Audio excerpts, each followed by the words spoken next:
Most dentists think that the most expensive part of a new hire is the recruiting fee. They're wrong. And the most expensive part is the first 90 days when they're in your office. Every day your new hire isn't activated and is a day that you're burning at least $700 of lost production. And today I'm going to show you how to stop the burn and turn a new hire into a profit center in 30 days instead of 90. So first, let's start with a quick story. And I think we've all been there with this. You hire someone new, whether it's an assistant role or a front desk role or a hygiene role or even a doctor role, and you bring them on and they're not as profitable as you thought. We brought in an assistant to our office around November a few years back, and like the November timeframe. And I kid you not, it took 6 months for them to start feeling comfortable enough to get up to speed to the other assistants. And it just took way too long. And it's honestly because we didn't have an onboarding process to get them up to speed to where they needed to be as fast. And a lot of times we just say the other assistants are going to train them, or they come with experience and so they should know what they're doing. That hire had 10 years of experience and it still took 6 months to get them up to speed.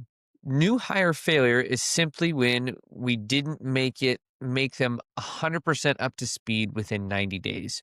They're at 90 days, but not producing anywhere close to target. So keep that definition of failure in mind because we're going to use that as a benchmark to come back to. And so what we're going to do is we're going to talk about a 30, 60, 90-day plan to cut your 90-day failure rate in half and speed up how fast new people become useful in your office. So first we need to define the math that we are going to use. So there are inputs and there are outputs for our math, okay? The inputs are per role.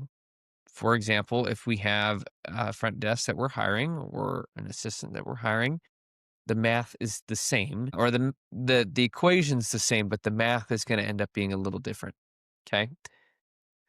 So the first equation we need to account for is our gross profit for that role per day. And sometimes this is a little tricky to calculate for a front desk or an assistant, a little easier for a doctor or hygienist.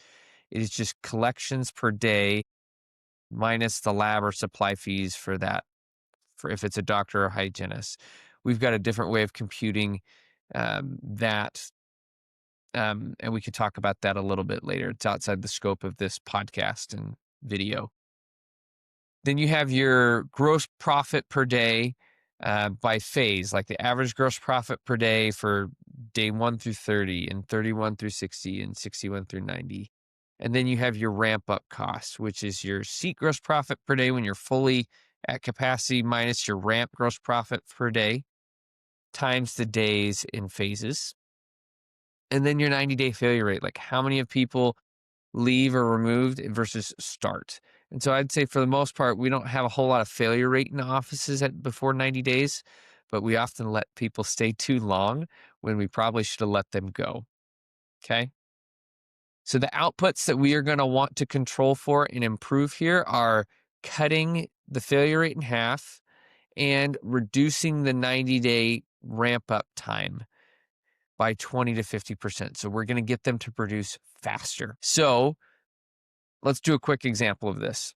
Let's say it costs for a hygienist about $1,000 of gross profit that they add to the practice every day.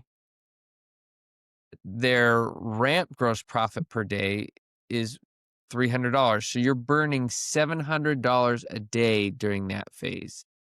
If you can get them to $600 a day by day 30 instead of day 60, that's thousands of dollars saved per hire. So we need to define activation. So every hire who does X by day 30 tends to stay and perform way better than those who don't. So we need to look at every person that we have in our office. You have a star player in your office for sure.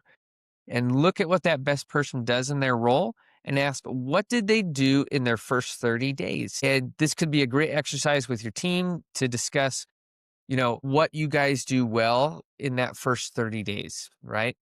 For an assistant, it could be they're by themselves for 3 full days on the schedule without any hand holding or hiccups at all. in the first 30 days, or they are able to sterilize, turn over rooms correctly with zero major errors, and I'd have a checklist in the first 30 days. That would be another example. For hygiene, it could look something like they hit 70 to 80% of their target production by day 30. They are completing all their clinical protocol checklists. And like front desk, this could be like making sure the schedule is 90% of the way correct. Okay. And so a lot of this is going to require you to quantify what your inputs and outputs are for a given role. So let's talk specifically of what is your 30, 60, 90-day plan. All right. And so we made this PDF for you, and it's a simple checklist of helping you identify where you should be at each section of the onboarding process, the 30, 60, and 90-day points. Okay. And we didn't make this hyper specific because every office is going to have different benchmarks and things that they need to do and want to have done. But we made it tailored enough where you can use it regardless of your situation that you're in. So first we have to identify what are we trying to achieve by having these people in our office that are new. So one, they need to know how to do the job. They need to have the skill. They need to feel safe and supported, and they need to have one or two quick wins, ideally within the first 30 days. We have a way to kind of keep track of all this. And a lot of it's based on money because that's an easy quantifiable thing that we can use to keep track of things.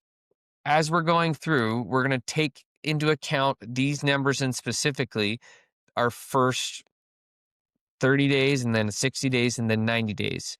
We need to have a target daily production, a new higher daily production, and like our daily burn. Okay. And so during the first 30 days, we call this the activation stage. So this we're focusing primarily on making sure they know their job, the skill, and that they feel safe and are included in the culture. So first day, they've got to have all that software done. They've got to be able to shadow and being able to role play consistently, especially in that first week. We do not do this enough in dentistry. We have to role play. And we have to practice new patients on how to bring a patient back and how to excuse a patient and how to do handoffs.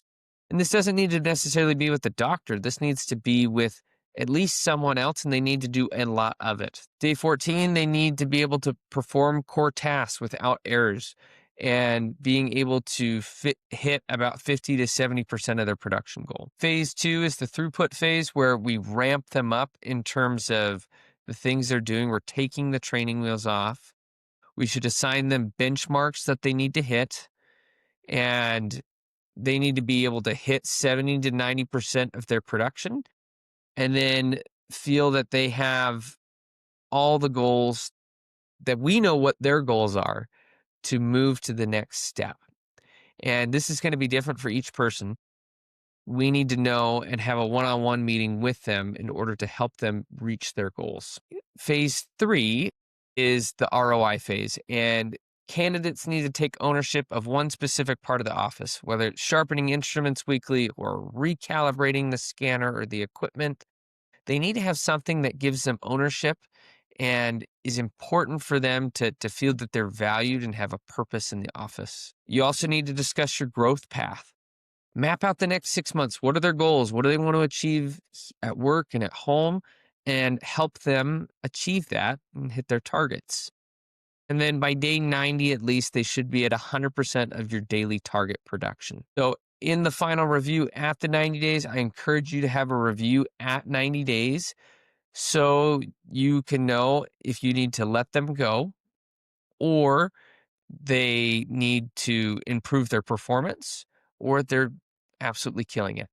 The way we typically onboard is we fly by the seat of our pants and we don't know what we're doing. We don't keep any metrics. We don't keep track of anything. And we barely even meet with people. And we just assume they can do the job. And this is the totally wrong way to go about it. If you are not recording specific things, you are not going to be able to help that person grow and help your office grow.